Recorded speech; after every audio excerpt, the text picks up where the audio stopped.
Welcome, I'm John Glanville and this is video number 2 in the Calmness in Mind process.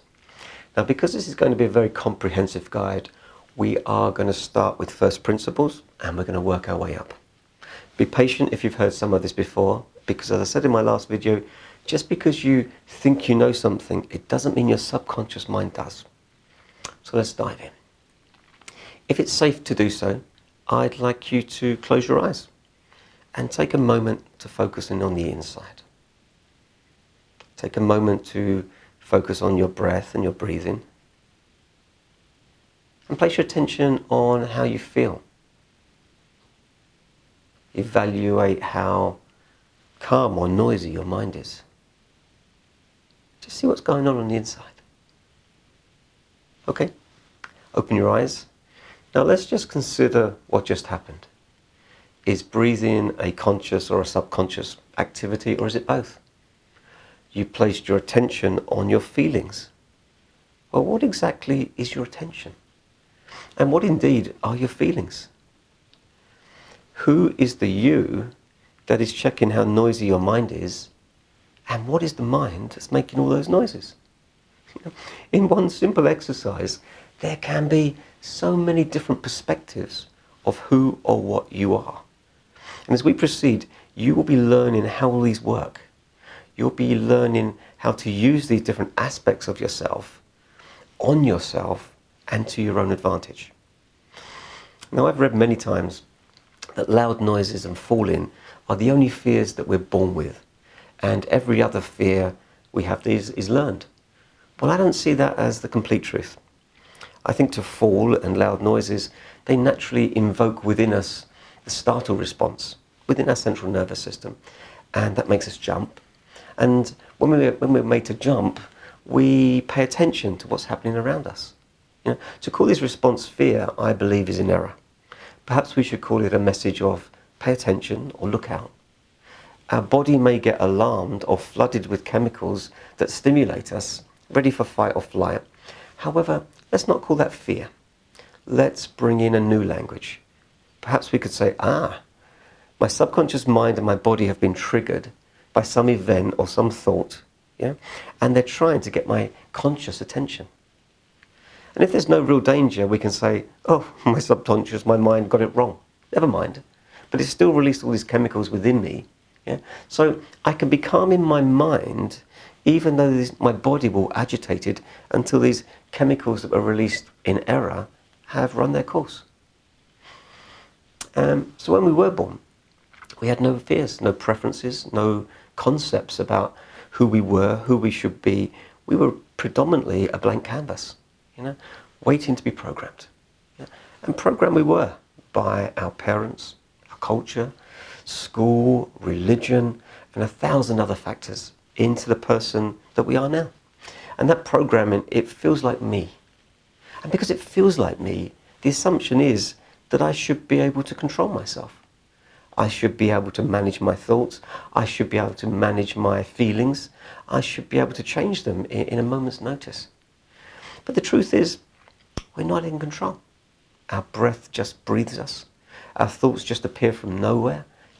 Our emotions in a moment can underwhelm us or overwhelm us. We are not in control. And this is where we really start our education of understanding ourselves at a deeper level. The absolute realization that we're not in control of anything. And I really mean anything.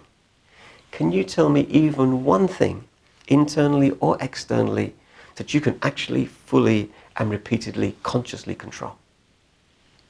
There's nothing. We can't control our feelings, our thoughts, our actions, other people. Sure, we can influence some things. I can choose to blink my eyes, but when I'm not focusing on it consciously, they just blink themselves. We really can't control outcomes, and definitely controlling our emotions is very hard, if not impossible. So then who are we? Because if we're going to learn how to overcome anxiety, OCD, depression, we need to approach it from 2 new perspectives. And the first perspective is there anything at all that I can entirely control? And the second perspective is, who or what is the specific aspect of me that's trying to control it anyway? So once again, if it's safe to do so, I'd like you to close your eyes. Close your eyes. And I'd like you to count how many thoughts or how many images are arising in your mind.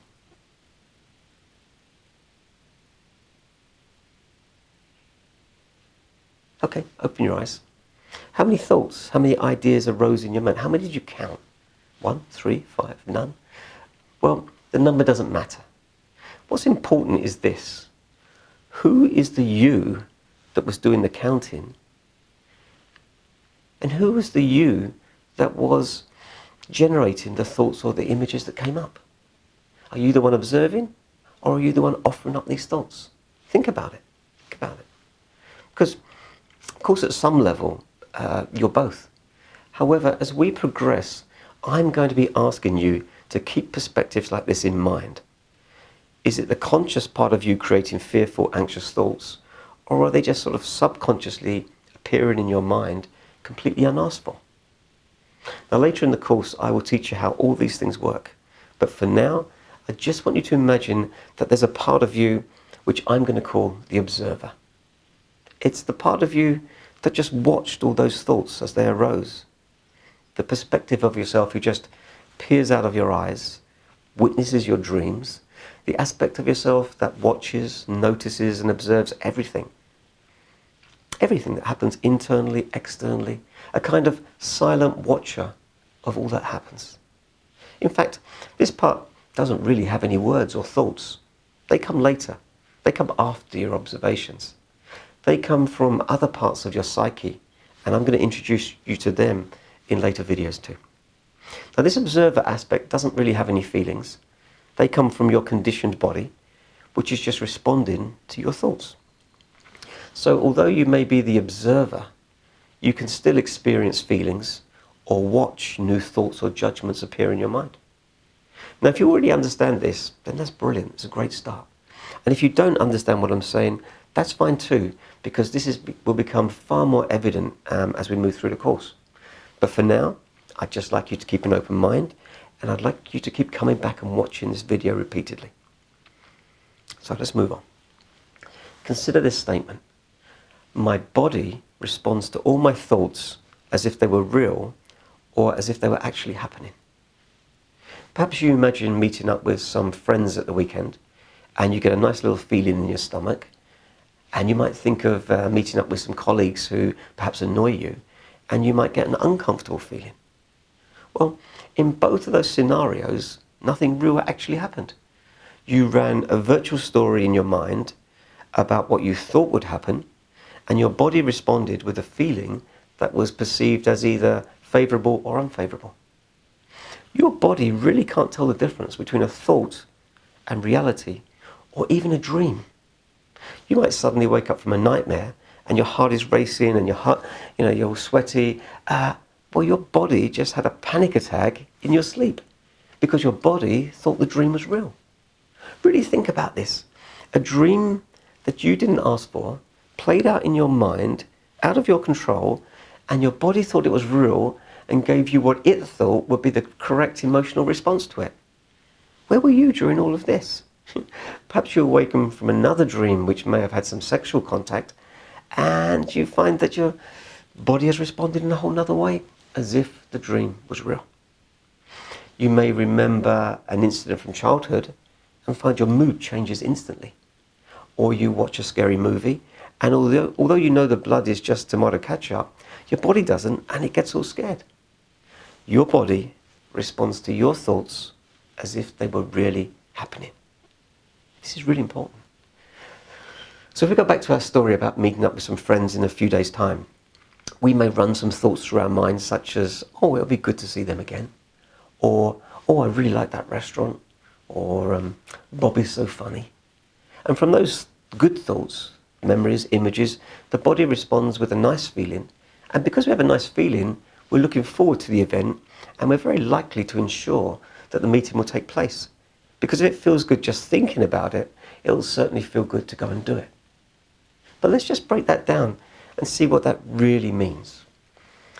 A thought about something that has yet to happen kicked off a chain of events that subconsciously resulted in the agitation of my organs, which if gentle we call a feeling, and if strong, we call an emotion. And the subsequent release of chemicals into the bloodstream produced a nice mood from which we made our decision of what we will or won't do. And all of this happens in seconds, mostly unconsciously, and usually for people with anxiety or OCD, the emotional decision feels right, but it may in fact be wrong. You may think to yourself, well, I can't stand up to my boss because I feel too nervous. Rather than thinking, although my body is nervous, my self-worth won't allow me to accept being spoken to like that. And we learn that anxiety, OCD and depression, over time, uncalibrate people's emotional acuity. They lose the ability to trust themselves. They get worse at making decisions, and they fear their own emotions. And any person trained in how to sell knows that people buy emotionally, and then they justify with logic and reason the expenditure. But because an anxious person's emotional system is out of whack, they can't really trust their own feelings. And hence, they struggle to make gut decisions. And then they lose themselves in what-if thinking, trying to find answers, which the unconscious responds as if they were true, which just tires out the emotional system even further. It's a loop, and it's a trap. Therefore, we need to explore emotions and thoughts a little deeper to see just what we're dealing with. Now, when we see a map of a human, it's easy to assume that we're always this way. However, in our distant past, we were very different indeed. And I would like to give you a very simplistic model to use to understand how we evolved and how we became who we are now. Allow me to be loose with my terminology, simplistic with my approach, because you can always research this more.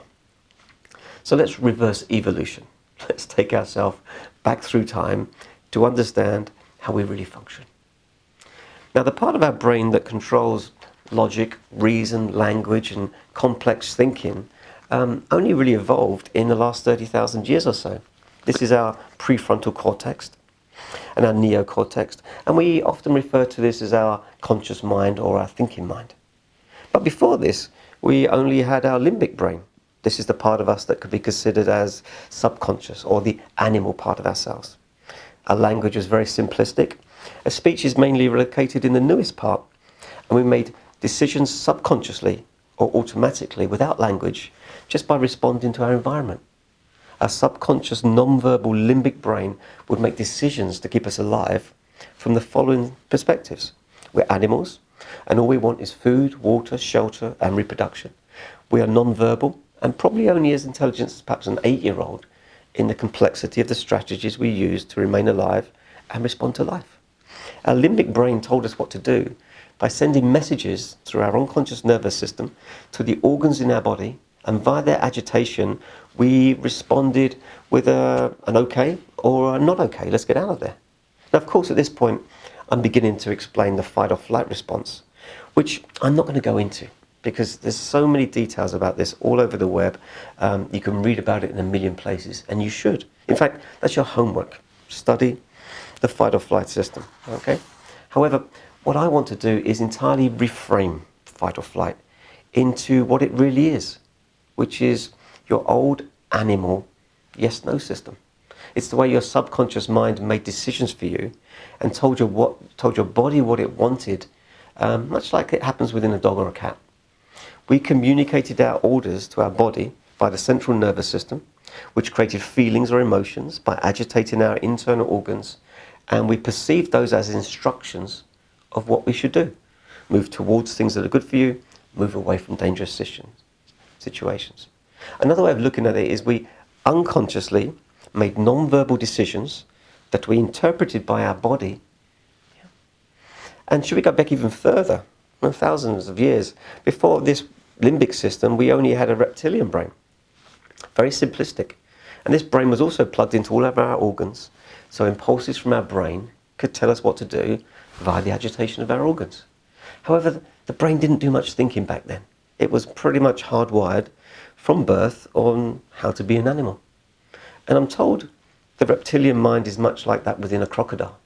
Apparently all crocodiles always do the same thing. And that's why the crazy guys who work with them are relatively safe, because they know how the crocodiles will always respond. And this system is still very active deep within us. We might call it instinct or survival.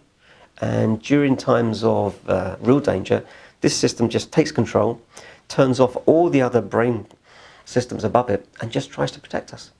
If I was to throw something at you, you would instinctively respond by closing your eyes or raising your hand to protect yourself. You almost can't not do it, even if you try. That's how deeply ingrained this system is. So personally, I just trust this part of me. I know that in times of danger, it will just kick in and do what's best for me, even if it's wrong, like a leaf hitting my windscreen and making me jump.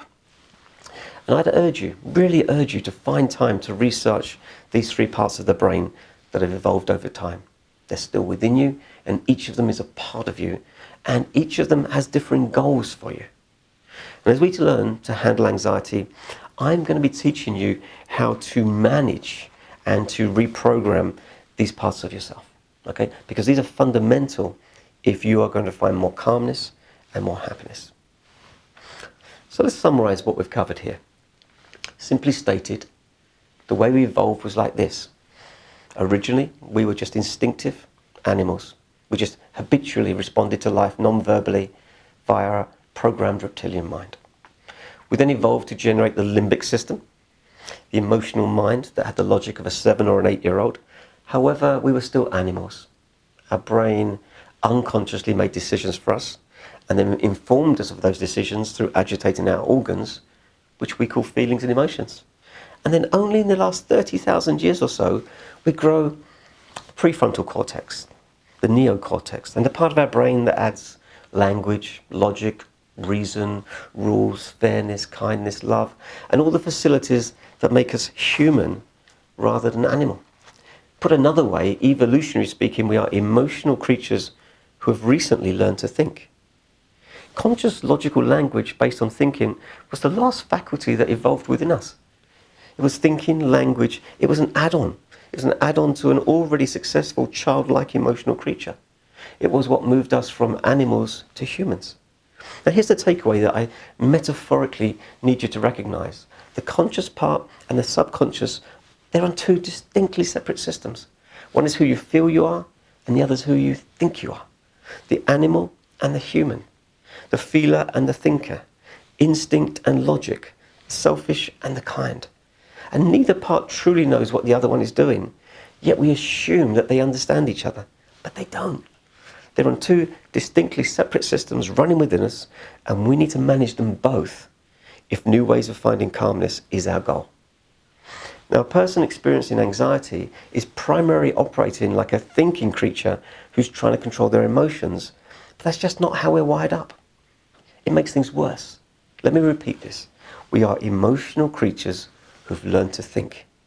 Your subconscious mind cannot even understand what you're consciously thinking about because it doesn't process language at all well. Your subconscious mind, which controls your emotions, isn't listening to what you say. It's listening to how you say it, and it's responding to your tonality, your speed of thought, and what your body language is doing. That's why we talk softly to a crying baby. It soothes their subconscious mind, and we need to do the same. We need to learn to soothe our own unconscious. Your unconscious mind sits in the darkness of your skull, and if it could talk, which it can't, it would say, listen, I'm your unconscious mind. It's my job to keep you alive. It's my job to give you the right emotion at the right time to take you towards things that are good for you and away from things that are bad from you. But because I live in darkness and because I don't understand language, I take my cues from the speed, tonality and volume of your thinking and the behaviors of your body to guess what's happening out there and to hopefully give you the right response. Much like in the way a dog doesn't really know what our words mean, he's really responding to our tonality and our body language. And for those experiencing anxiety or OCD, because your thinking and worrying are never ending and panicky, the unconscious biologically gets overwhelmed from being triggered all the time. It gets tired and it gets drained, and this exhaustion is the source of all anxiety, OCD and depression. And in the next video, I'm going to prove this to you. For now, please be aware that we're entering into a vast topic. We've only just scratched the surface. You don't have all the answers yet because you still need to know more about what you're actually dealing with. So let's recap what we've covered today. Do we want to be right, or do we want to be happy? There is nothing in life we can truly control. What is the aspect of you that is still trying to control everything anyway? Yeah? Repetition programs the subconscious mind, and it's okay to fib to your own subconscious mind to trick it into calming itself down and rewiring itself. By finding the observer aspect of yourself, it's possible to watch thoughts and feelings rather than being caught up in them. Your body responds to all of your thoughts as if they're true, and we are emotional creatures who learn to think. Stop trying to be a thinking creature who controls emotions. Our subconscious mind does not process language, therefore you can't consciously think your way out of anxiety, it just makes it worse. Both your subconscious mind and your conscious mind are on completely separate systems, and they're not naturally working together, and this is at the core of your problem. And finally, your homework. I'd like you firstly to read all about the fight or flight system and responses. Check it out on the internet, read any book you can. And secondly, I would really encourage you to start journaling each day. Just a few words. Write down the things you learn, the things you'd like to remember, a few comments on how you feel each day. And I really would suggest you do this because as you grow emotionally, the mind plays a trick on you. It forgets how far you've come, and it places all its attention on comparing you with others rather than how far you've come yourself. And you can also add notes as you repeatedly watch these videos as a reminder of where you need to focus. Now in the next video, we'll be exploring where anxiety comes from, how it may expand to include OCD or spiral down into depression. Thank you once again for watching, and thank you once again for supporting me as I capture all my knowledge and get it down on video for you. Thanks a lot.